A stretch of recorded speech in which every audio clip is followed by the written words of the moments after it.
بعد التصفيات نهائيات كأس أفريقيا هي الامتحان الحقيقي لقدرات إيريك جاريث لقيادة المنتخب المغربي. عبد الله فلالو، بالطبع نعرف المنتخب المغربي تخطى العقبة، غاب عن الدورة الماضية، أقصى الجزائر في المجموعة، كانت بدت في الكل بنظر الجميع سهلة، ولكن الآن الامتحان الحقيقي سيكون لجاريث في أول مباراة أمام تونس، ثم مباراة ثانية أمام الغابون، والثالثة ستكون أمام النيجر. هل تؤمن بأن المنتخب المغربي قادر على الأقل أن يعيد ما فعلتموه أنتم مع بدر الزكي في 2004؟ الشيء اللي بغيت انا نجاوب عليه بصراحه، لانه اليوم بحال اللي قال رئيس الوفد الليبي بانه اليوم القاره السمراء ما اصبحت عندها فروق صغيره او فروق كبيره. نعم. وخير دليل ان الفروق الكبرى كلها خرجت في التصفيات، والان اليوم اصبحت التصفيات للنهائيات كاس العالم اصعب بما كانت من قبل.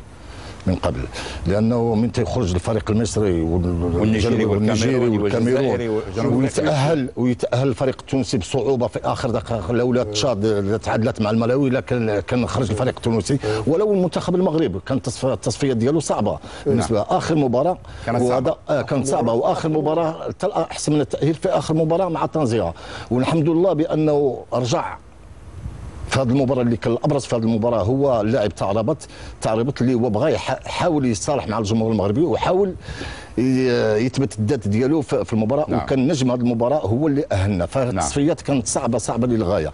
ما نقولوش بانه اليوم كاين تفاؤل كبير، كاين تفاؤل كبير عند الجمهور المغربي، وكاين الضغط اللي هو دايرو على المنتخب المغربي، لان المجموعه لسه هذه سنه تشتغل مع بعض، مرات بالتصفيات صعبه جدا. المدرب حاول انه يجمع ما بين المجموعه ودور التوليفه، وعنده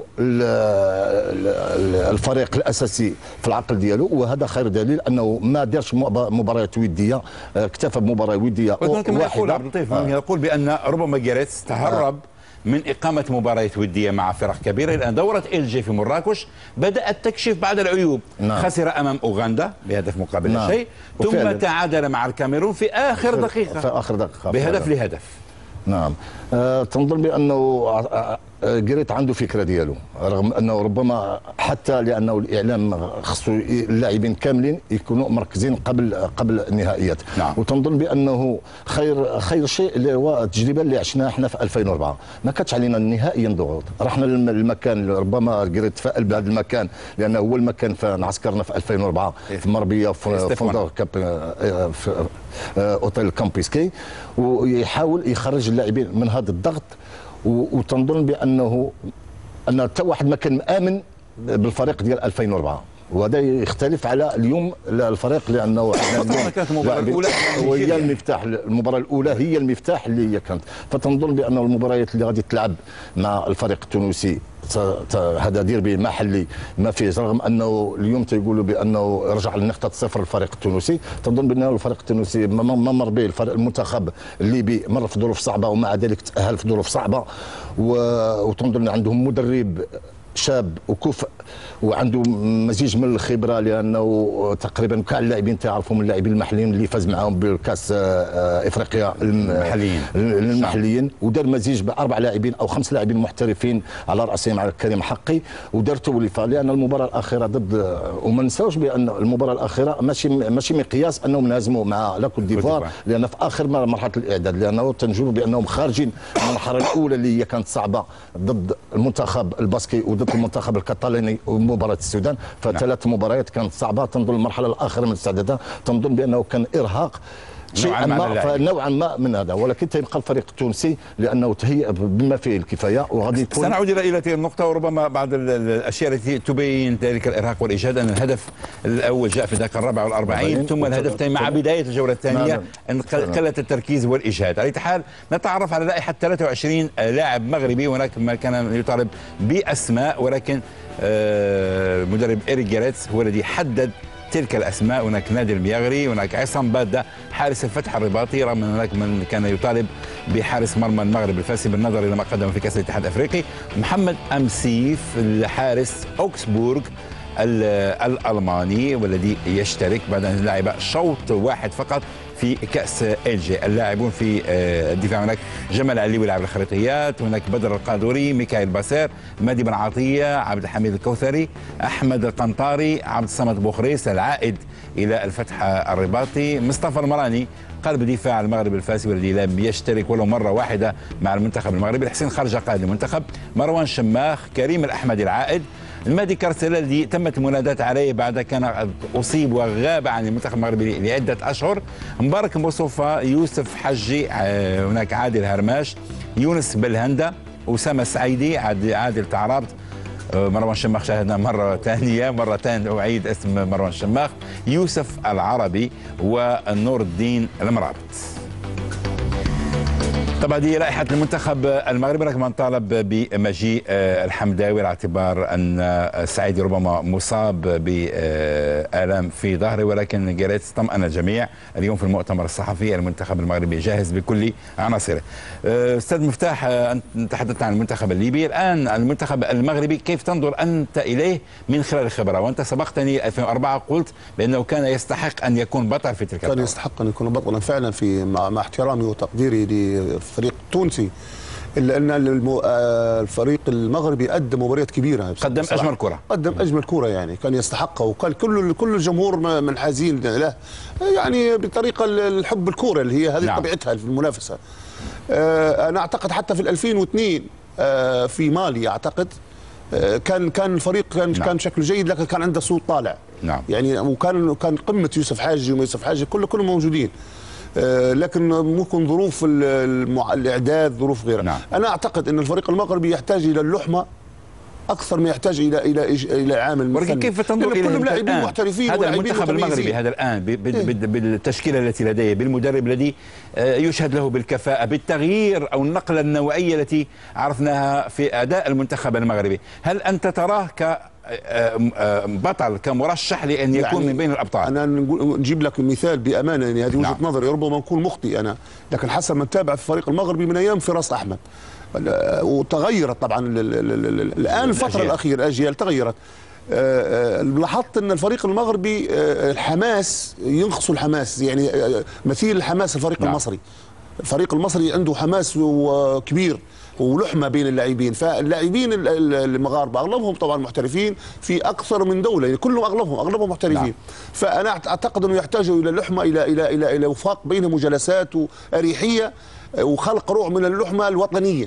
نعم. وحيكون لهم دور كبير لان عنده امكانيات، فريق الوحيد انا نقول في افريقيا اللي عنده امكانيات عاليه. نعم. فريق المغرب. كابتن عبد اللطيف، هناك من يعيب على المنتخب المغربي على انه لاعبون لا يهتمون كثيرا بكأس افريقيا، كان على زمن النيبت وعلى زمن حجي ايضا، على زمن شيبو بصير، كان الكل ينظر الى كأس العالم، كان ينظرون الى كأس العالم كهدف اسمى ولا يعيرون اهتمام. حتى في 98 كان اداؤهم في بوركينا فاسو باهت مقارنه مع ادائهم في كأس العالم في فرنسا. تنظن بان ظروف الاقصائيات في كأس افريقيا تقريبا بالنسبه للعبه تكون ممله، وانا عشت الظروف اللي عشناها في مالي، لانه حتى الاقامه حتى الاجواء المحيطه بالفريق لا تحيل لك باعطاء كل ما عندك، فاللاعبين المحترفين تيكونوا عايشين في ظروف اي 5 ستار وتنزل لواحد المستوى، وهذه ظروف نعم. افريقيا، وحنا خاصه اللاعبين المحترفين ياتون من وحتى لاعب لما كنا نعطيك على سبيل المثال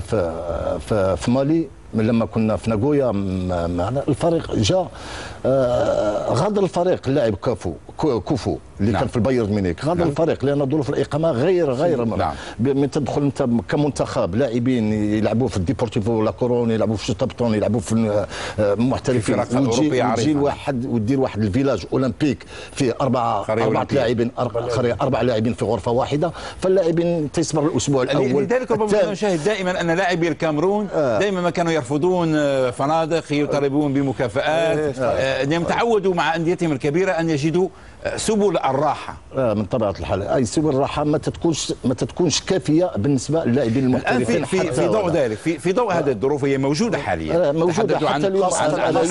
هي اللي حبيت نقول لك، لو انه يعرف كيفاش يتكيف قريت، لان الظروف 2004 غير في افريقيا. الظروف في 2004 كنا في فندق في تونس، في تونس في منستير، كانت ظروف ملائمه جدا. لذلك المحترفين اعطوا كل ما عندهم، رغم انهم البدايه ديالهم كيوسف حجيه ولا مختاري او حال الشماخ، اي كانت ظروف فعلا مرهقه. كي غادي يتكيفوا مع هذه الظروف ولا سيما في الجابون، حنا تنعرفوا الجابون وليبروفيل ما هي المدينه ما هذا، فما عندهاش تقريبا بنيه تحتيه فندقيه، ورئيس الوفد اليوم راهم تيعانيوا من هذا المشكل. كي غادي يتكيفوا مع هذا هو الشكل اللي هو تيخلي اللاعبين المحترفين غير الرياضيه قد تؤثر على اداء اللاعبين. طبعا لو سمحت استاذ تفضل. انا مع احترامي وتقديري للاتحاد الافريقي، من خلال مراجعتنا وبعثنا نحن اشخاص في لجنه المنتخبات الى غينيا الاستوائيه من مده اسبوعين او 3 اسابيع، عدوا لنا التقارير وحجزوا لنا الفندق. كان الفندق الوحيد اللي يعتبر متميز يمكن الاقامه فيه. نعم. كان محجوز بين الفريق الليبي والفريق الزامبي. نعم. وهو يحوي 36 غرفه. ما لقيناش فرق فنادق اخرى مميزه، حتى عندنا ناس بنكرمها وبننقلها. نعم. تحضر البطوله، عجزنا على تحقيق ذلك لان الظروف سيئه. على فكره حتى التموين الان نفكر بناخذ نحن من ابو ظبي مثلا وتشينا معاه الطباخ هذا جبنا الطباخ من تونس والمواد الغذائيه ماشي ومشى قاعد الان لهم تو 4 ايام غادي. جي 5 اشخاص من ليبيا في اللجنه. الاكل قالوا فيه دجاج وفيه حوت، لحم ما فيش، يعني في حاجات غريبه ولكن استاذ مفتاح، هذا العامل هو عامل مشترك بالنسبه لكل المنتخبات. لكن فقط او عودا على كلام الاستاذ، دول او لاعبين تعودوا على نظام معين على مع حتى مثلا لاعبي المنتخب الكوت ديفوار يلعبون في انديه مرموقه، في برشلونه، في مانشستر سيتي، في انجلترا، في فرنسا، في المانيا، يلعبون في انديه عريقه وفي بلدان متقدمه، هم ايضا يعانون. انا لا اعلل بهذه الظروف وماذا سوف يصفر من عطاء، وانما نرجع تأييدا للاستاذ اللي قال بان اللاعبين المحترفين المغاربه يقعدوا مقيمين في اوروبا في طراز معين، ويجوا مالي والله يجوا 4 في غرفه واحده، يعني نفسيا ما يقدرش يؤدي فعلا. يعني لها دور الاقامه ولا حتى اللاعب الافريقي لانه متعود على الاجواء الافريقيه، لما يروح العطله تيروح القريه ديالو، تيروح المحيط ديالو، اي المحيط. نبقى كرويا الان. المنتخب المغربي تحدث عن جانب مهم وجانب الضغط. في 2004 لم يكن الضغط على تلك العناصر الشابه، الكل كان لا يراهن عليها، يقول ستشترك. الكبار اشتركوا وخرجوا من الدور الاول، وهؤلاء الشباب قليلي الخبره لن يذهبوا بعيدا، خاصه أن المباراه الاولى كانت امام نيجيريا. الان المنتخب المغربي هناك من يضعه من بين المرشحين الاوائل، هل توافق هذا الراي بالنظر الى ما نشاهده كمستوى كروي؟ من طبيعه الحال، لانه المستوى اللي قدم المنتخب المغربي في الاقصائيات كان مستوى لا باس به، ولا سيما المباراه اللي اعطت الانطباع الجيد للجمهور المغربي وهي مباراه الجزائر. الا تكون مباراه خادعه؟ الا تكون نتائج خادعه؟ 4 أهداف مقابل شيء من اخطاء دفاعيه للجزائر؟ من طبيعه كانت مباراه، ولكن تنظن بانه سواء كمجموعه كنهج تكتيكي كفرديات في هذه المباراه، كلمسات، كاشياء تكنيكو تكتيك في المباراه، كانت اشياء جميله جدا في هذه المباراه. تنظن من هذه اكثر من 20 سنه ما شفنا مباراه من هذا النوع اللي اداها الفريق المغربي. حتى المباريات اللي هو لعبها خارج الميدان، خارج المغرب، كانت مباراه افريقيا الوسطى، انه المغرب تقريبا تفنن في اضاعه الفرص في النص ساعه الاولى تفنن في اضاعه الفرص. اي كانت مباريات، واعطى بانه تنظن ومباراه الجزائر في الجزائر، اظن بانه المنتخب المغربي لو امن انه رجع الهجوم او الخطه الهجوميه لكان يدير نتيجه ايجابيه في هذا. فتنظن في الاقصائيات وفي المباريات اللي هو اداها كان الاداء ديالو جيد. لاعبين شباب عندهم طموح، تقنيات عاليه، لاعبين الان عندهم الرسميه ديالهم في الفرق ديالهم، بحال اسامه السعيدي، بحال لاستثنينا مروان الشماخ مره كيوسف حجي، لاعبين لهم مكانه ولهم شباب، لهم تقنيات عاليه. أعود إلى المباراة الودية التي سيخوضها يوم الاثنين أمام غراشوبر زيورخ. هل